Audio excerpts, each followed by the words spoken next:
Today, I'm thinking about three of my favorite things: Irish, whiskey, and steak. Thought we'd put them all together and see how it goes. So follow me and let's turn up the tasty. Okay, so I was in the thrift store the other day and I was taking a look at some cookbooks and I came across this one, which I really like, Mcguires Irish Pub. Apparently it's a restaurant in Florida. I've never been there. Have you heard of it? If so, we'd love to hear from you in the comments below. Came across some pretty interesting recipes, like one that caught my attention, Finnegan's cheese bake on Mrs. O'Hare's focaccia. I think I might save that one for later, if you know what I mean. And another one I found is this Irish whiskey steak. So those are three of my favorite words. I thought we'd give this recipe a try, and then my favorite part, share the results.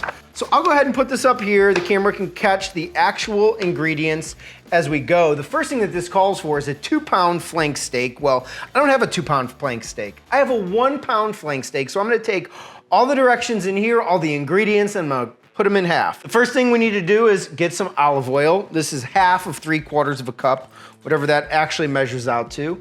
We have 1/8 of balsamic vinegar, yeah, not vinaigrette, balsamic vinegar right there. Next up, we have some Worcestershire. I believe it's half a tablespoon. Worcestershire or Sizer. Here we have something that certainly doesn't seem Irish, soy sauce. 1 tablespoon. Some garlic, minced. As you can see, I cheat. Here we have some lemon juice, 1 tablespoon, and I thought I got everything for this recipe. I really did. I did not. I forgot the lemons. When I went back to a gas station late at night, they didn't sell lemons, but they had lemon juice packets. So that's what we're rolling with. Some, what is this? Ground mustard right there. We also have, it says 12 turns of ground black pepper. That seems oddly specific. We're gonna, again, half, so we're going with half. 3, 4, 5, 6. Now we need 2 tablespoons of Irish whiskey, and we need to make sure we taste it first to make sure it's not like bad or rotten or anything. It's not rotten. Go there. And the other thing that I forgot to put out here is chopped parsley. I'm gonna go get that, add that, and I'll be right back. Okay, I'm back with the missing ingredient. The parsley goes in right there. We're gonna go ahead and get this all whisked together. Next up, go ahead and get it in a bag to marinate, like a tight fit. Make sure it thoroughly covers the steak. And that is a tight fit. It barely fits. So that's good. Now we're gonna get the marinade in there.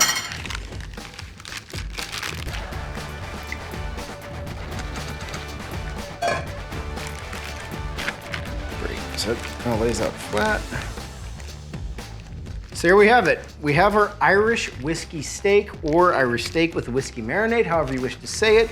We have this ready to marinate. It needs to go for 24 hours. So I'm gonna go ahead and get this in the refrigerator, come back tomorrow, and we're gonna grill it up and then test the results. Okay, it's been 24 hours. This steak has been marinating overnight. And while it was, before I get into this, I just wanna say, I looked this book up. It's available on Amazon with solid, very strong reviews at a purchase price of about $24. So it looks like I got a great deal on this at $1, and looking forward to trying out some other things, depending upon how this steak turns out. So as we can see, let's just get it out here on the plate. Try to get all the marinade out of the bag. All right, so what we're seeing is that a little bit of the olive oil has coagulated on there. That is natural when it's in a refrigerated setting. So I'm gonna let this come up to room temperature. And I'm gonna go out and fire up the grill to get this steak cooked. While I do that, I have a little Irish dancer named Corrigan here to perform a jig for you.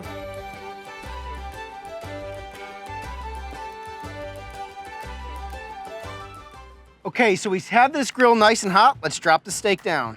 You guys hear that at home? Do you hear that steak sear? That right there is the sound of tasty. We're gonna cook this to about a medium rare temperature. Our directions say that we should take the remaining marinade and heat that up while the steak cooks. So that's just what I'm gonna do.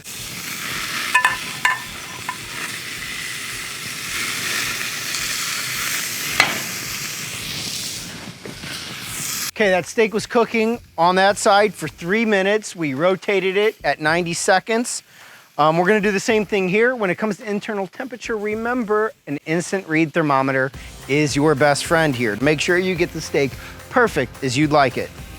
Sometimes when you're cooking a thicker steak over a really hot fire, you're going to need to settle that fire down a little bit or move the steak to indirect heat to avoid it burning. Okay, the marinade's boiling. I'm gonna close the dome here and let that get some additional heat.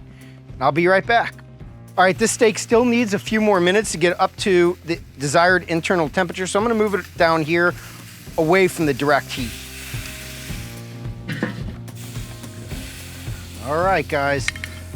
This took about 10 minutes from beginning to end. It came right out of the refrigerator. I didn't let it rest at all, so it took a little, probably about 3 minutes longer than I expected it to, but it looks great. Some solid grill marks on there now. Let's see how it tastes. All right, guys.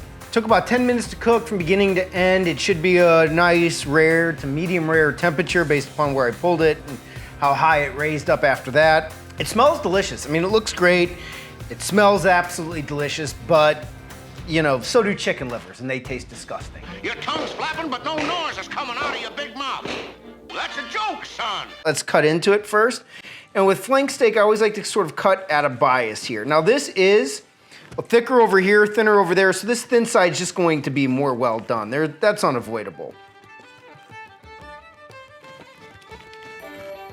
All right, so that's about as far as I'm gonna cut it. Next, we have some of the marinade. Spoon over the top, as the book says.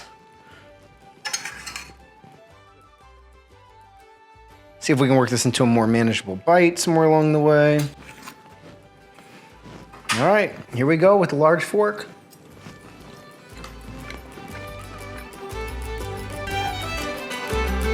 So first of all, it's a very, very tender steak, deliciously tender. And I think that's one of the prime benefits that marinating a cut of steak like this really brings to the table. Very tender. I'm getting very light notes of the Irish whiskey, not overpowering at all. I think if you were going to feed it to someone who didn't know that there was Irish whiskey in there, they'd really have no clue.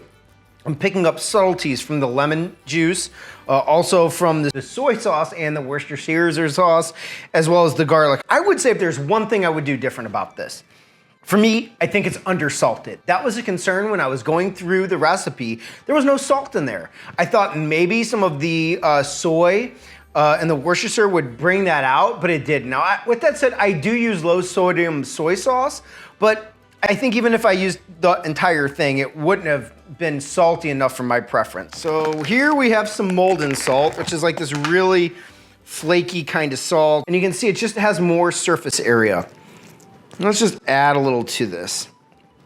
I also think I would have liked to have a little bit more pepper in something like this as well. But let's go ahead, try it with the salt.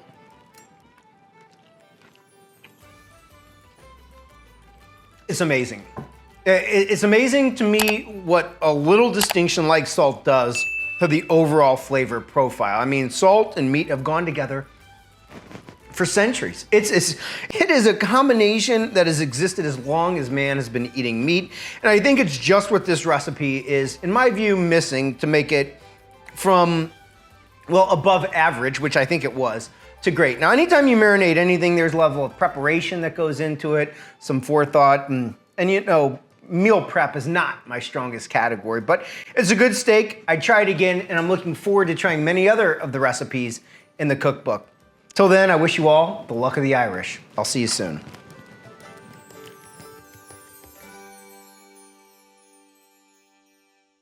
All right, so we're back. And sometimes we do this at the end of videos. As you can see from this cutting board, our entire staff really enjoyed this steak. What did you think? I loved it. You loved it. I mean, if it passed the kid test, that is good enough. Right? And so the one observation I wanted to make about this steak, it's sort of made in the video, is that with the flank steak where it's not even thickness, you're gonna get some parts that are more well done and some parts that are more rare, like this piece right here, very rare piece. But one thing I've noticed about this particular steak, and I do think it's because of the whiskey and the marinade, I mean, all of that steak, it was extremely tender, wasn't it? Yes. Yeah, so a lot of times with the flank steak, when it's cooked rare, it's gonna be a little chewy, and that's not the case with here. So overall, thumbs up. Yes. All right. In fact, 2 thumbs. 2 thumbs up. That's that. We'll see you guys next time.